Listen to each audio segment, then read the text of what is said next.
आर्यनागर संचलित पदयात्रा आणि पदयात्राचे सर्व संचालक तुमचे व्यवस्थापक मार्गदर्शक आचार्य प्रवर श्री बाबाजी, उपस्थित आचार्य प्रवर श्री हरिदास बाबाजी, त्याचप्रमाणे गोपाल दादा, अनिकेत दादा, मार्गस्थ आश्रमस्थ सर्व मंडळी,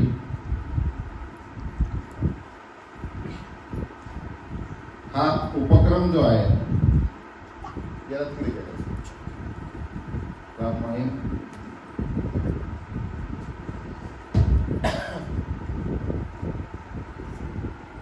ही पदयात्रा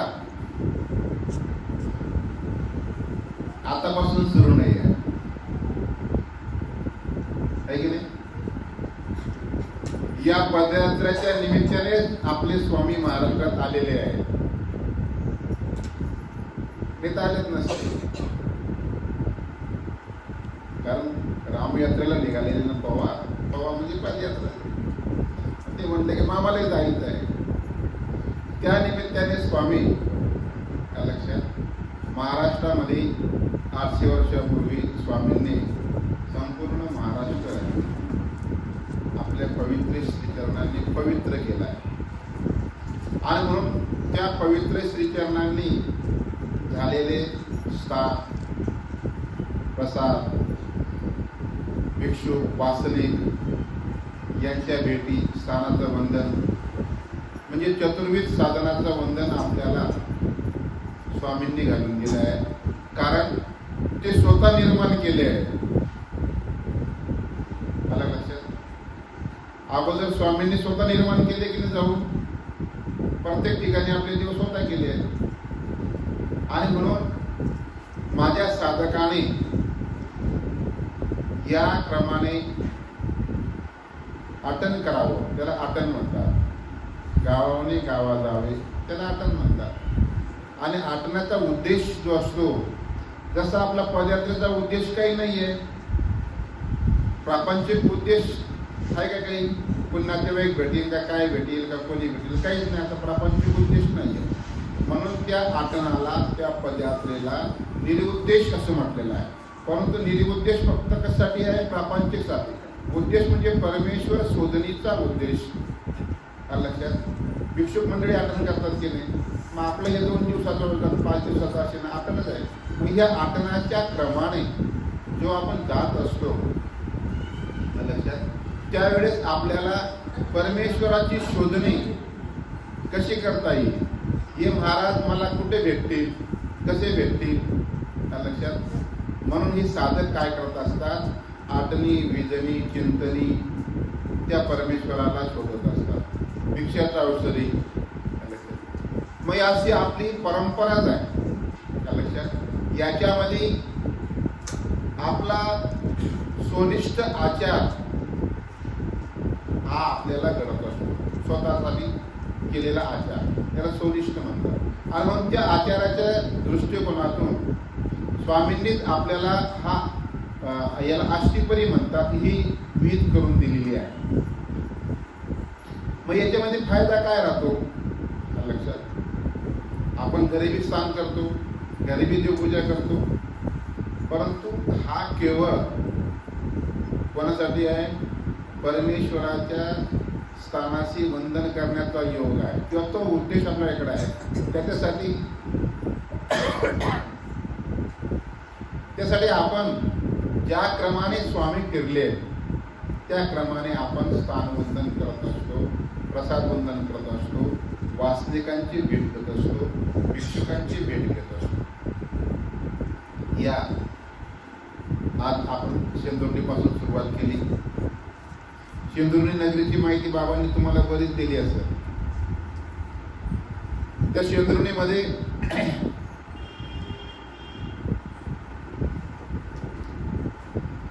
अनेक प्रकारच्या लीळा घडल्या आहेत. 5-7 लीळा आहेत तिथं. मग जिथं गावात मंदिर आहे ते गोपाळाचं मंदिर होतं. म्हणजे परमेश्वर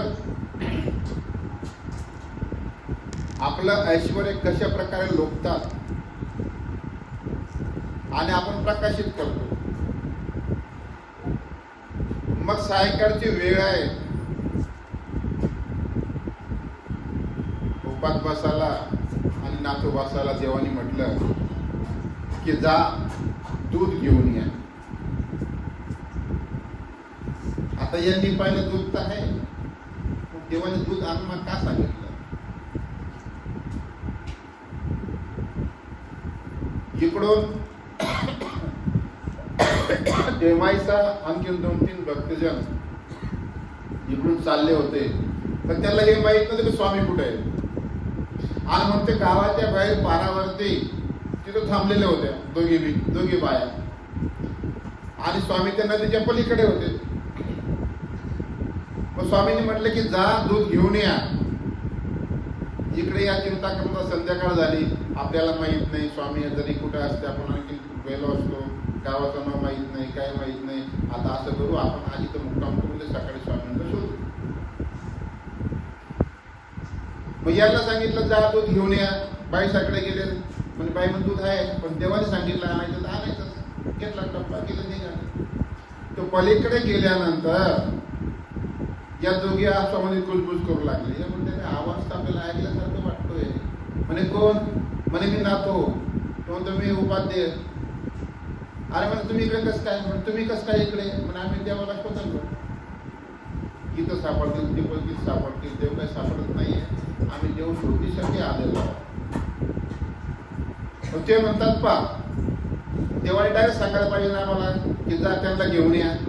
दूध आणायला पाठवलं म्हणे. म्हणजे आपले ऐश्वर्य ऐसे लोपती डायरेक्ट सांगितलं असतं तर देवाला कसं काय माहिती? ऐक सर्वज्ञ सर्व माहिती आहे, पण जीवाला पटत नाही ना. म्हणून जीव परमेश्वर त्या ठिकाणी काही ठिकाणी आपलं ऐश्वर्य लोपतात. लक्षात? मग याचा अर्थ परमेश्वरला ऐश्वर्य असं नाही आहे. परमेश्वर ऐश्वर्य संपन्नच आहे. लक्षात? आणि मग त्या ठिकाणी आपण वंदन करत असतो ज्या ठिकाणी अशा प्रकारची लीळा घडलेली आहे. अनेक लीळा आहेत. उपाध्याच्या ढगाने त्या ठिकाणी स्वामींनी स्वीकार केले पलीकडच्या वनदेवाच्या स्थानावरती. लक्षात? परंतु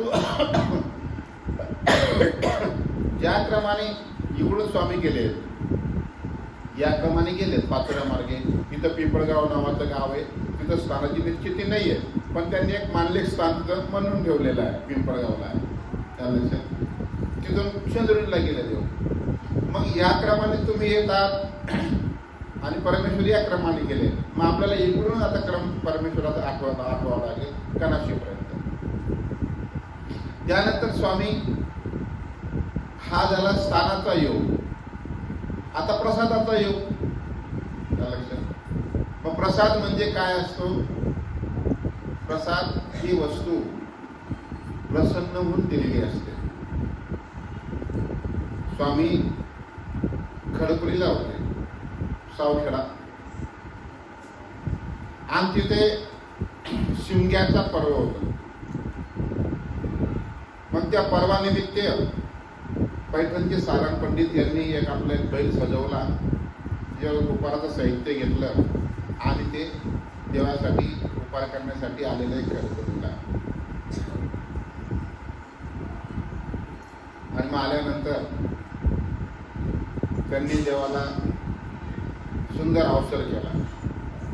एक पासोडी आणली होती, ती खाली टाकली स्वामींना बसायला, आणि दुसरं एक वस्त्र होतं ते स्वामींना श्रीमूर्तीवरती पांघरायला दिलं. अवसर वगैरे सगळं सुंदर झाला. मग देव तिथून उठले की त्यांनी काय केलं, चादर उचलली ना आपल्या बदलीत मारली गाडीकडे. देव म्हटले ठेवा ठेवा खाली, आमची वस्तू कसं काय चोरली तुम्ही? नाही म्हणे जी जी प्रसादाची घेई जात आहे. देव म्हणतात प्रसाद काय ऐसा? आता प्रसाद असतो का आपल्या हाताने घेणे? नाही. आणा इकडे देवस्थान घेऊन घेतलं. त्यांना काही समजलं नाही काय चालू आहे. सारंग पंडित थोडा वेळ विचार करायला लागले की देवाने माझ्याकडून वस्त्र घेऊन घेतले, मी दिलं मला देत नाही. जीव मध्ये असते की नाही आपल्या ठिकाणी. मग परमेश्वराने बाईसांना सांगितलं, बाई आपल्या जवळचं वस्त्र आणा. आणि ते वस्त्र त्यांना प्रसन्न होऊन दिलं. म्हणजे काय असं प्रसाद म्हणजे काय? प्रसन्न होऊन दिलेली वस्तू. आपल्या गुरुजींनी जर आपल्याला एक छोटा विषय जरी प्रसन्न होऊन दिला, आपण म्हणतो का वस्त्र प्रसाद पाहिजे होता. कशाला पाहिजे होता? हीच प्रसन्नता आहे. आलं लक्षात?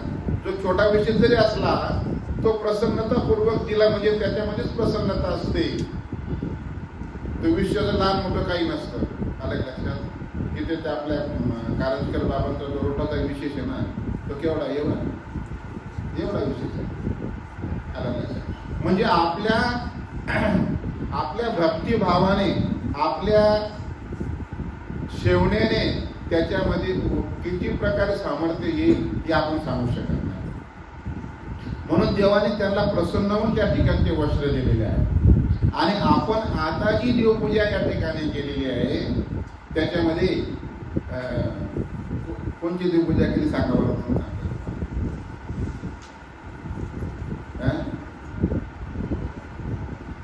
अरे ते कार्डा ना आपलं ते फोटो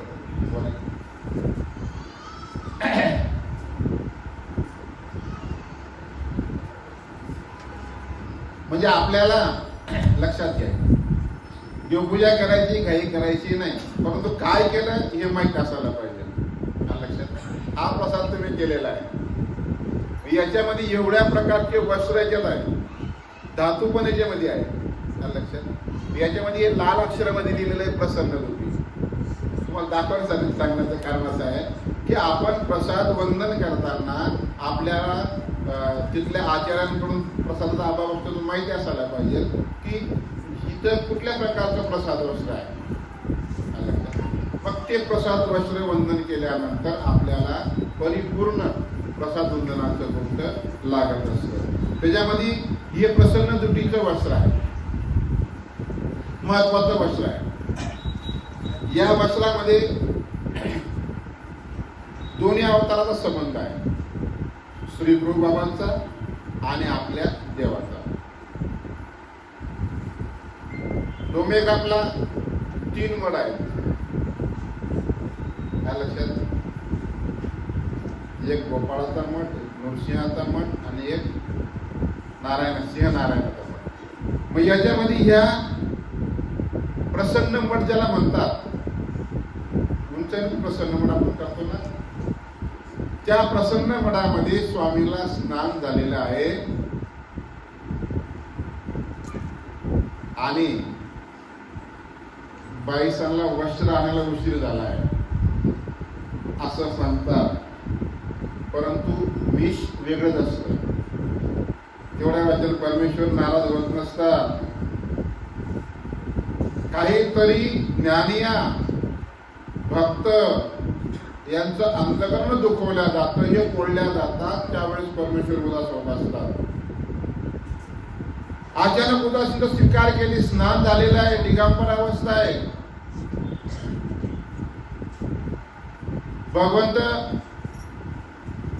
उताना पोळ स्वीकार केलाय.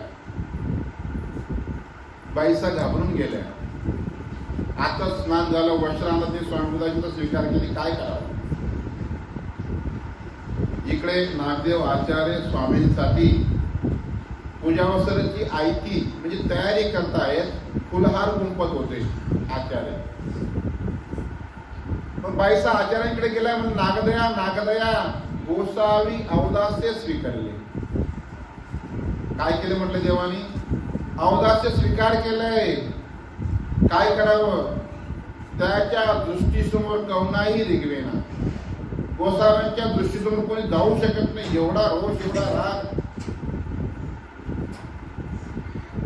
मग नागदेव आचार्य म्हटलं असं ठीक आहे.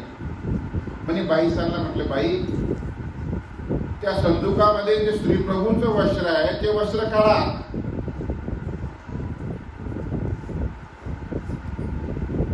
ते वस्त्र काढलं आणि आचार्यांनी भीत ते वस्त्र आपलं मुख म्हणजे तोंड न दाखवता असं वर धरून स्वामींना प्रार्थना केली, जी जी स्वीकरितो जी स्वीकरितो. आणि काय म्हटलं, जी जी श्री प्रभू गोसाव्याची. कोणाचं नाव घेतलं? श्री प्रभूंचं नाव घेतलं. आलं लक्षात? आणि ज्या ज्या वेळेस स्वामी उदास्य स्वीकार करायचे त्या त्या वेळेस स्वामी आपल्या गुरूंना म्हणजे श्री प्रभू बाबांना भेटायला यायचे, म्हणजे यायचेच. उत्तरापंथीला जाताना सुद्धा दाभिदेऊनच गेलं असा उल्लेख आहे. आलं का? ज्यावेळेस त्या घोडाचोरी शिष्याने एवढी हिंसा केली, पूर्ण गाव जाळला, त्या ठिकाणी किडे मुंगे माणसे काय काय नाही मेले, एवढी हिंसा केली, उदास झाले परमेश्वर, तर कुठं आले? परमेश्वरपुराला आले. मग त्या परमेश्वरपुरामध्ये जे श्री प्रभू बाबा राज्य करतायत त्यांचं नाव घेतल्यानंतर स्वामींची उदासीनता परिहारून गेली. स्वामींचे वस्त्र घेतलं, वेळलं, आणि सगळ्यांच्या अंतःकरणाची दागदुग झाली होती. स्वामी उदास झाले तर काय होईल सांगता येत नाही. ते सगळे शांत झाले, निवाले सगळे. स्वामींना बघून आता स्वामी प्रसन्न झाले. आणि मग आचार्याला म्हणतात की नागदया, हे तुम्हा काय म्हणे स्फुरले? हे तुम्हाला कसं काय स्फुरलं हो आहे? आमच्या ठिकाणी एवढी उदासीनता आली होती.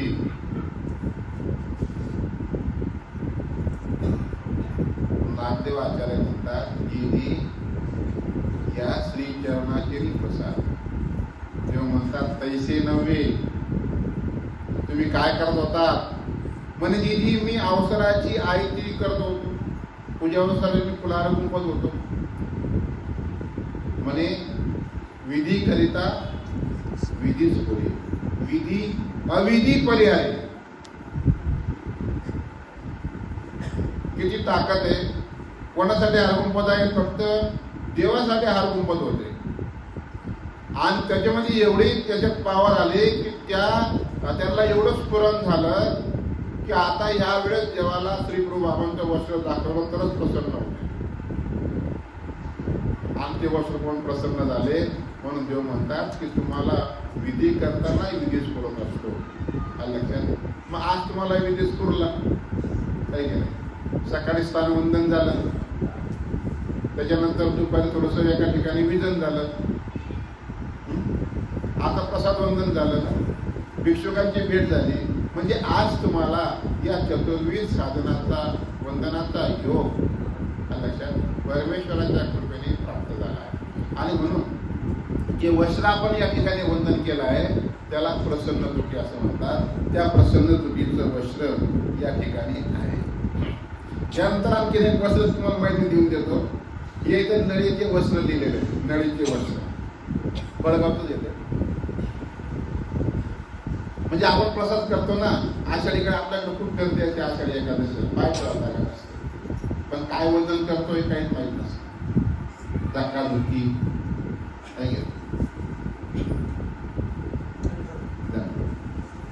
हे नळीचे वस्त्र महादाईसाने स्वामीला अर्पण केलेलं आहे.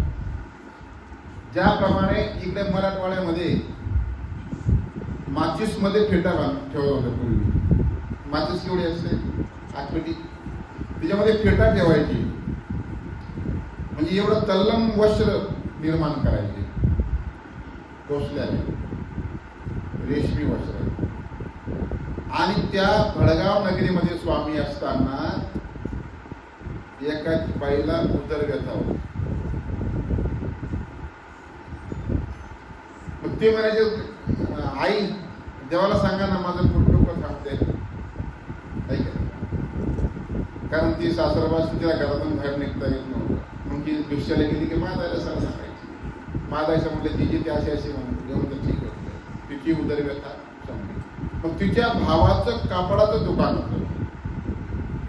मग तिच्या भावाचं कापडाचं दुकान असताना त्यांनी सगळ्यात तलम वस्त्र म्हणजे हे नळीचे वस्त्र. नळी म्हणजे बारीक आपलं छत्रीची दांडी एवढी, त्याच्यामध्ये ते वस्त्र मिळवायचं असं. आलं लक्षात? ते वस्त्र या प्रसादामध्ये आहे. आलं लक्षात? आणि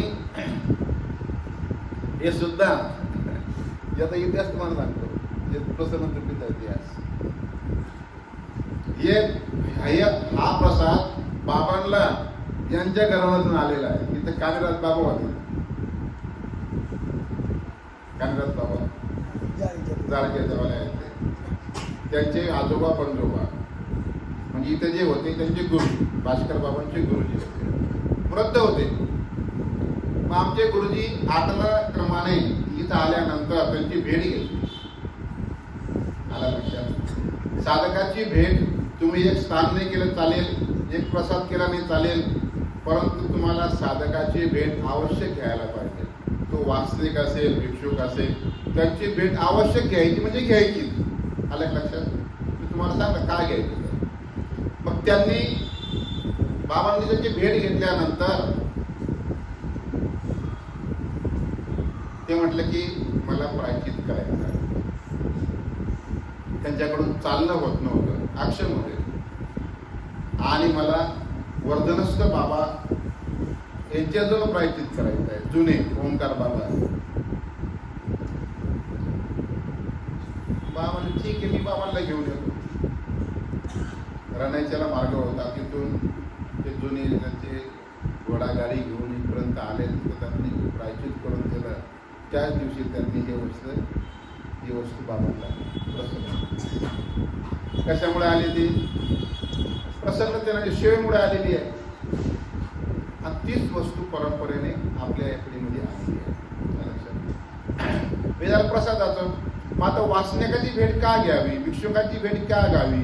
लक्षात? कारण आपल्या देवाने सांगितलं, आचार्यांना निमित्त करून आपल्याला सगळं सांगितलंय की बा तुम्ही गेले होते, पंचाळीसवरला गेले होते, आमक्याला घेऊन गेलो होतो, मग गावात गेलते का, देवमायसाला भेटले का? म्हणे नाही जी.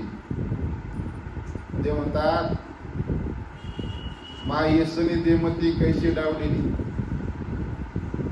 कारण कोणाकडे काय गुण असतो, कोणाकडे वैराग्य गुण आहे, कोणाकडे भक्ती गुण आहे, कोणाकडे ज्ञान गुण आहे, कोणाकडे सेवा आहे, काय की नाही? पण कोणत्या गुणाने कोणत्या जीवात्मा परमेश्वराशी जवळीक साधत असतो हे आपल्याला माहित नाही. आणि म्हणून तुम्ही जे मैसाला का भेटले नाही तिथे बोलवंत आहे, भेटायला पाहिजे होतं. डावलायचं नाही. जड साधन तिथल्या तिथंच राहतं. शिवधरणीचं मंदिर 800 वर्ष पण जागेवरच आहे, पण तिथं होणारे बाबा लोक काही जागेवर राहिले नाही. राहिले का? भेटले का तुम्हाला? म्हणून त्यांची भेट घेणं आवश्यक असतं. आणि त्यांच्या भेटीमध्ये भिक्षुकाची भेट घेत असताना, वासनिकाची भेट होत असताना स्वामी काय म्हणतात की पाडत आहे. पाड म्हणजे आमच्या दर्शनाची, आमच्या भेटीची बरोबरी होईल. नाही देव भेटले तर मग साधू भेटले, आपण म्हणतो की नाही देवासारखे आले. मग देव सांगतात ना आम्हीच आलेलो आहोत ना, पार गेला म्हणजे काय, बरोबरी झाली. म्हणून भिक्षुकाची भेट आपण आवश्यक घेतली पाहिजे. त्यानंतर वासनिक आहे. वासनिक नामधारक असेल, बोधवंत असेल, त्यांची सुद्धा भेट आपण आवश्यक घेतली पाहिजे. ज्या गावामध्ये कोण उपदेशी आहे, समजून घ्या मागं एक गाव गेलं मालखेडा गाव, या लक्षात. ते मालखेडा गावात नंतर मला लक्षात आलं की 2 वंजारी लोक उपदेशी आपले, 2-3 उपदेशी आहेत. मग नंतर मला पुढे बाबांनी ते सकाळी गायमुळे ते पदयात्रेत लक्षात राहिलं, ते म्हणे आम्ही मालखेड्याच्या पुढे निघालो. म्हटलं जाऊ द्या, तिथं 2 वासनिक आहेत, पूर्ण गावामध्ये 2च माणसं आहेत. तुम्ही एवढे लोक जर त्यांना भेटले असते किती आनंद झाला असता. म्हणजे त्याचा धर्म मी आचरतोय बुवा, माझा धर्म खरोखरच हा परमेश्वराबद्दल येणार आहे, त्याला भूषण द्यायला असतं. म्हणून वासनिकाला आवश्यक भेटले पाहिजे. आणि त्या भेटीने सुद्धा आपलं अनिष्ट चुकत असतं. स्वामींच्या जवळ पद्मनाभी नावाचे भक्त होते. हा पद्मनाभी कुठला आहे माहिती आहे का तुम्हाला? हा सांगत ना, मी प्रवचन नाही बोलतो तुमच्याजवळ. कुठला आहे पद्मनाभी?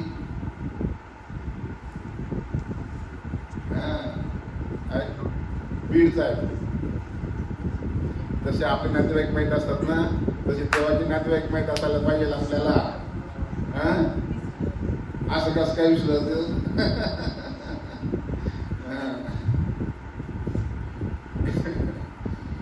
एका दुकानदाराकडे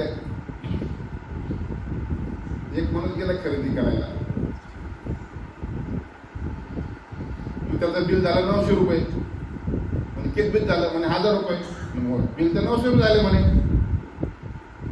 अरे पण मी 1000 रुपयेच घेईल म्हणे तुझ्याकडून. अरे पण बिल 900 रुपये झालं नाही म्हणे, 1000च घेईल म्हणे. म्हणे 1000 का बरं घेशील? म्हणे तू मला रोज आठवण करशील. लक्षात देवाला आठव. हा देवाला सांगितलं की आपला स्वभाव झाला पाहिजे. परमेश्वर कसे झाले पाहिजे? स्वभाव झाले पाहिजे. मग हा पद्मनाभी स्वामींच्या सन्निधानामध्ये होता. जे बालक गेल्या दिवस मोठा कळत असेल त्याला कळायचं पद्मनाभी. स्वामींची त्याला खूप आवड. नंतर मग ते स्वामींपासून गेल्यानंतर त्यांचे भाऊ वगैरे त्यांना घेऊन गेल्यानंतर मग तो राजाचा कर वसूल करणार झाला. दंडाधिकारी आचार्य नागदेव भिक्षेला चालले होते. त्या गावातून भिक्षा करून निघत होते आणि गावात शिरत होते. मग आता हा राजाचा सेवकच असल्यामुळे, एक पदाधिकारी असल्यामुळे याच्याकडे मेना पालखी सैन्य सगळे आणि चालला तो वसुली करायला. त्या पालखीतून त्या मेनेतून त्याचे थोडेसे फक्त पाय बाहेर दिसले. कोणाला? आचार्य. म्हणे अरे कोण चाललं हे? म्हणे हा बीडकर पद्मनाभ. नाव ऐकल्यासारखं आहे, पायही पाहिल्यासारखं दिसतो त्याच्यावाले. पण थांबा आता ते कशाला थांबतात सैनिक लोक? आचार्याने पुन्हा थांबा म्हटलं. हा आतमध्ये बसला होता पैसे मोजत. याने आवाज ऐकला की हा आवाज मी ऐकल्यासारखं थांबा म्हणते. कोण आहे?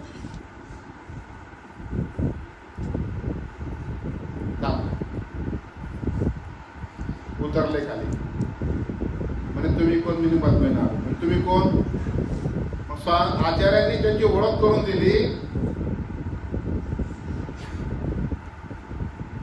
आपण आपली ओळख करताना आपलं नाव सांगतो. आचार्यांनी काय म्हटलं की सर्वज्ञ श्री चक्रधर स्वामींच्या जवळ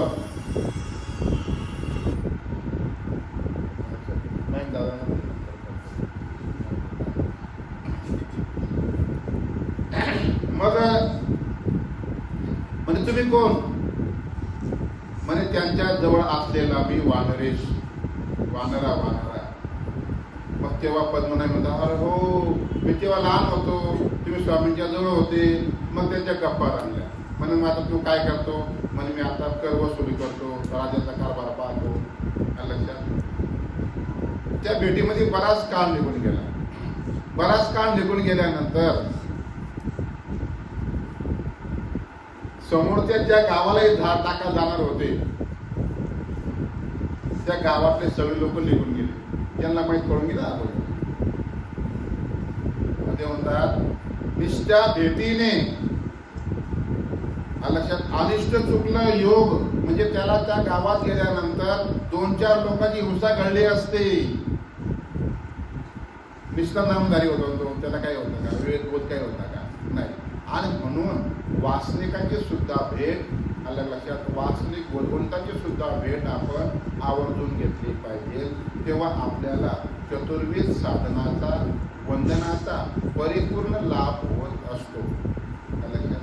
आणि म्हणून आपण आज सर्व पामाश्रममध्ये आले आहेत. त्या पामाश्रमतर्फे तुमचं सर्वांचं स्वागत आहे. आलं लक्षात. आमच्या भावांचंही स्वागत आहे. आलं लक्षात. कारण असं असतं गुरूंचं जे महत्व असतं. आपले स्वामी श्री गुरु बाबांना काय म्हणायचे? गुरु. आचार्याला सांगताना सांगायचे तुमचे परमगुरु इथं आहेत आणि यांचे परमगुरु तिकडे आहेत. पण आधी दादू सांगतात. मग आपल्या गुरूंचं एवढं महत्व असतं. गुरु अनुगंतव्य, गुरु रणगंतव्य. म्हणजे ज्या दिशेने गुरु चालतील त्या दिशेने आपल्याला चालायचं आहे.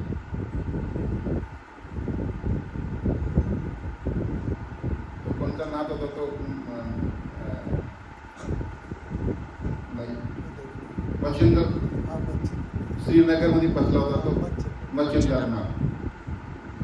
म्हणजे गुरु काय करतात हे आपल्याला सांगतात.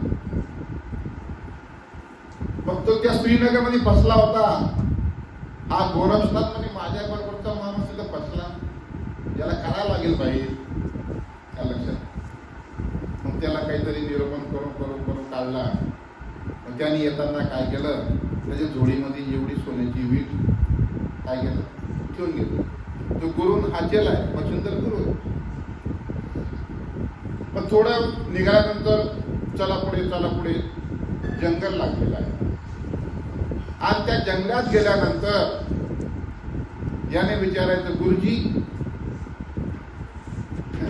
या कोई डर तो नाही. तिकडे ते पाहायचे, पुढे कुछ नाही बेटा, कुछ नाही. मालकीन पुढे गेले, दाट अरण्य लागलं. मग तो गुरुजी या कोई डर तो नाही. हा काय विचारतोय, तो तर नाही डर तो कुछ नाही. थोडं पुढे गेल्यानंतर ते आपली जोडी खाली ठेवतो. गुरुजी म्हणतो मी अवकाशाला जाऊन येतो, थांबा. गुरुजींनी जी जोडी पाहिली ते सोन्याची वीट होती दिली फेकून, आणि त्यात तेवढा मापाचा दगड ठेवून दिला.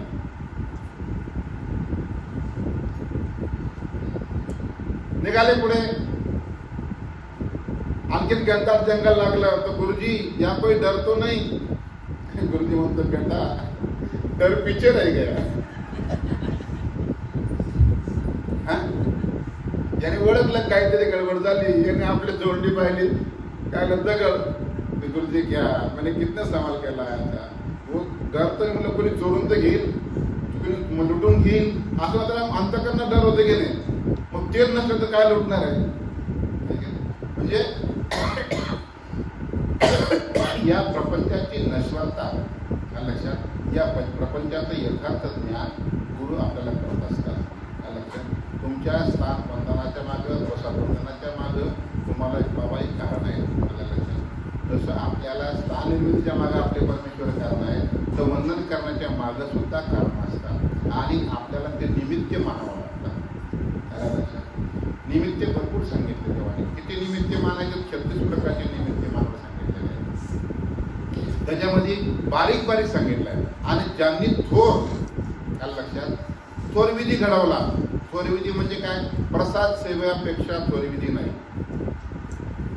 प्रसाद वंदनपेक्षा थोर विधी नाही लक्षात. आळणीची क्रिया त्याच्यापेक्षा थोर विधी नाही, आशक्ताची शुश्रूषा त्याच्यापेक्षा थोर विधी नाही. पण त्या विधी अविधीचं परमेश्वराचे जे ज्ञानी असतात ते आपल्याला ज्ञान करत असतात.